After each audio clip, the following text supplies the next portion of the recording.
October 2020, after a very quiet year at Boudeville, no volunteers, no visitors, the world's still very strange with COVID, meaning very small groups of people.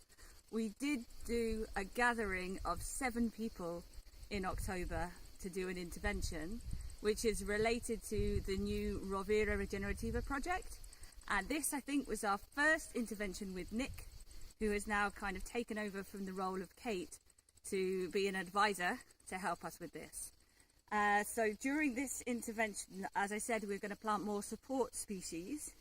We planted some cistices, nitrogen fixing bush. We planted some Judas trees, which is a nitrogen fixing tree.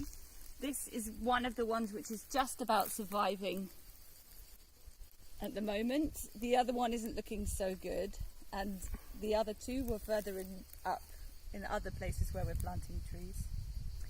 We planted red valerian, which was an idea from Martin Crawford's book, and that's actually doing very well in a few different places around the food forest.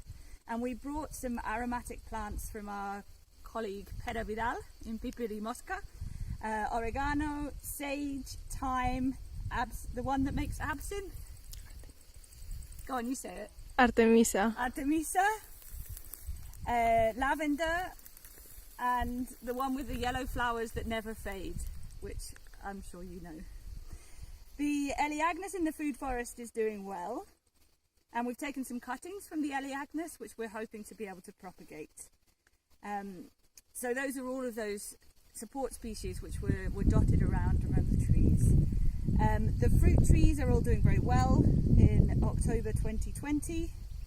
One of the cherry trees flowered in September, which was a bit strange, but apparently not abnormal.